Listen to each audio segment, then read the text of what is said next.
Hello guys, welcome to Auto Latest Cars. Today we are driving one of the most underrated SUV in European market. As you probably see, we have a fuel consumption of 8.1 liters per 100 kilometers after 465 kilometers, and the total range of 110 kilometers of range. Of course, we are driving the new Subaru Crosstrek 2026. It's a car that it's actually on European market. This is not the Crosstrek for the US market. This is for European market.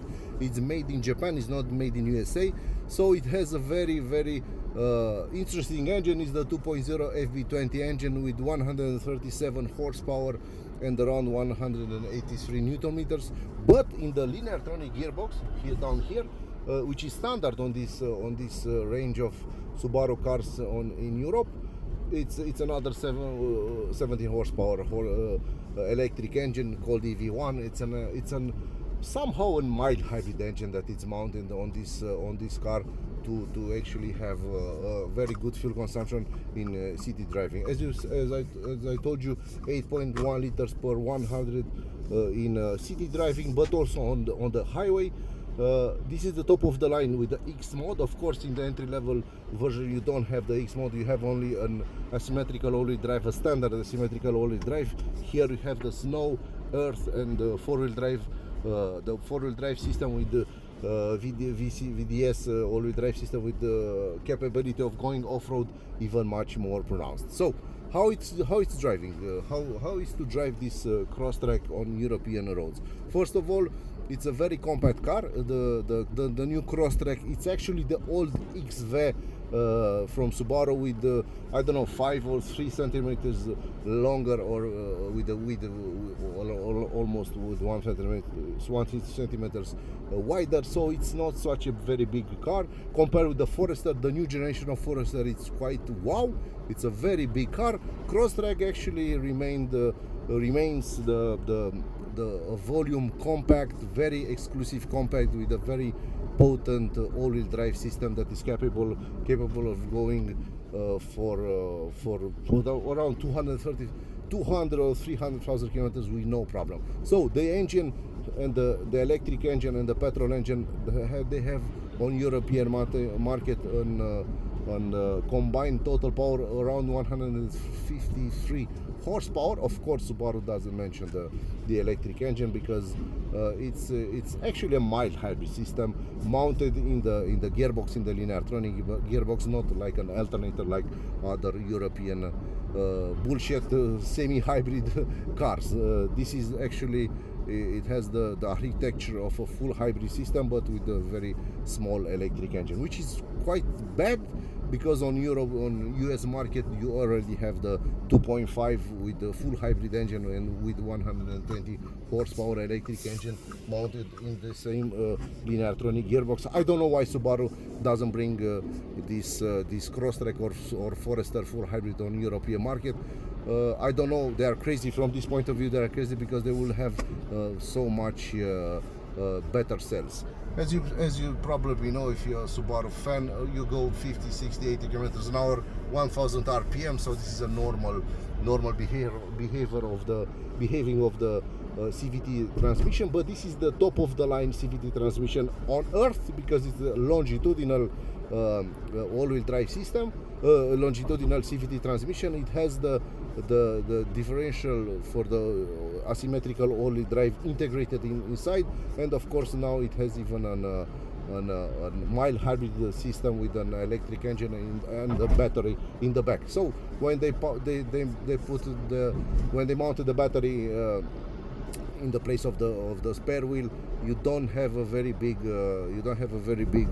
fuel tank.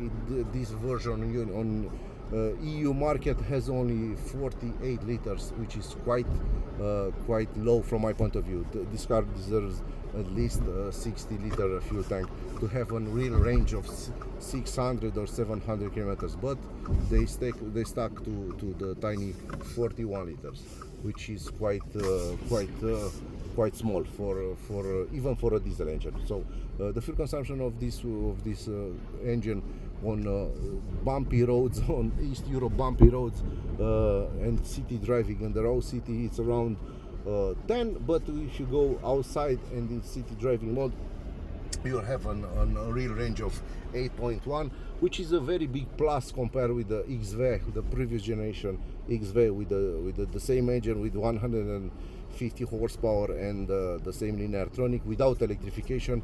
The fuel consumption on that car was around 12-13 liter real per 100. So this 17 horsepower and 60 newton meters of torque of the electric engine actually makes sense for Subaru owners. It doesn't make sense for Toyota owners or other Chinese brands that have almost over 200 horsepower electric engines integrated in the multimodal gearboxes. But let's hope that Subaru will bring this year or in the fall or next year the Crosstrek full hybrid or the Forester full hybrid, a move that could make Subaru again a brand that could make volumes on the European market.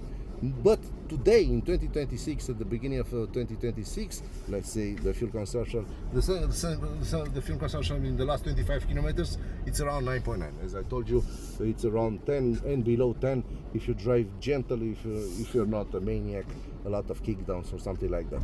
The system works. This car works beautifully for 90% of the people that are living in Europe. You know why? Because if you have a lot of speed cameras, you don't need 300 horsepower. Believe me, you could drive your car even with 60 horsepower with no problem.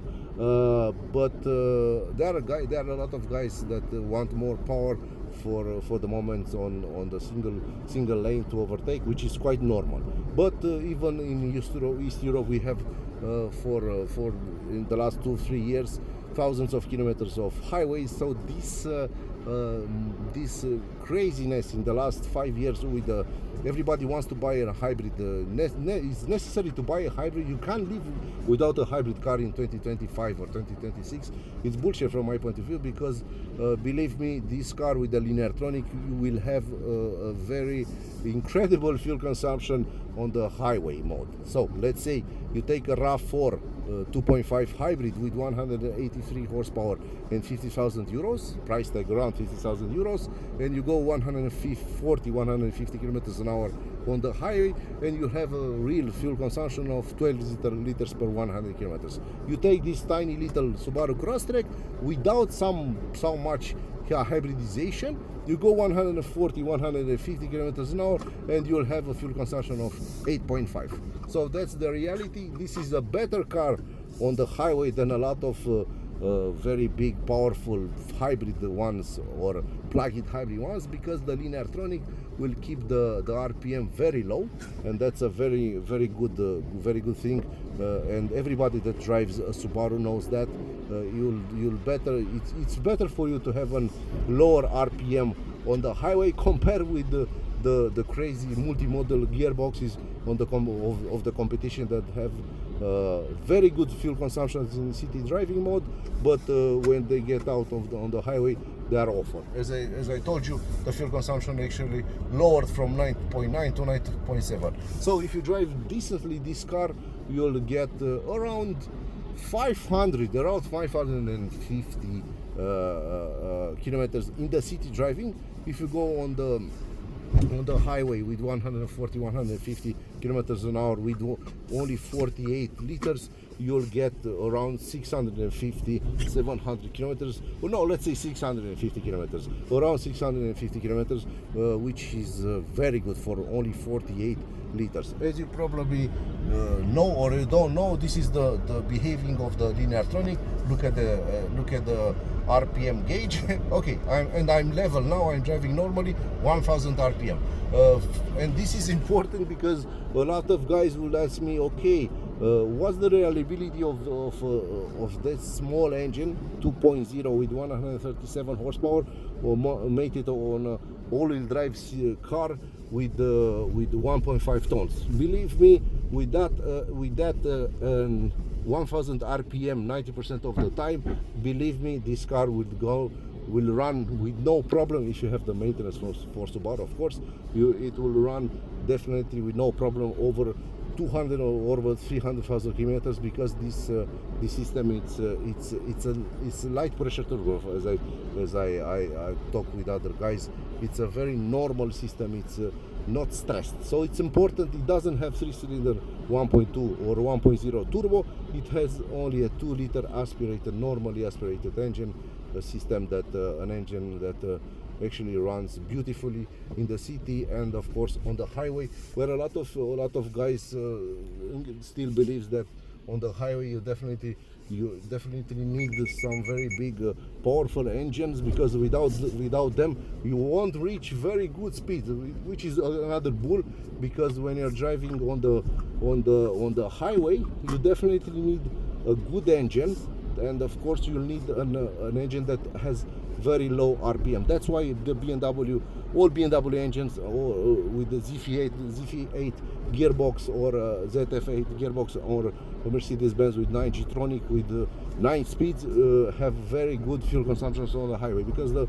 real RPM it's quite low for that high speeds, and that's why a lot of, or 90% of the cars with ECVT or multimodal gearboxes have quite big problems. They struggle as a fuel consumption on the highway in high speed range, because the RPM it's too high for 2 tons hybrid cars. So that's it. This is the new Subaru Crosstrek 2026, a car that actually makes sense, in a weather like this with a lot of snow or very bad roads. The suspension is beautiful.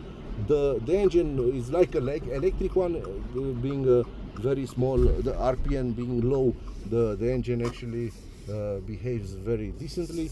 It's not a sport car, it's a good car. It's a car that actually it's made it for mountain areas, for the guys that don't have a lot of parking space compared with other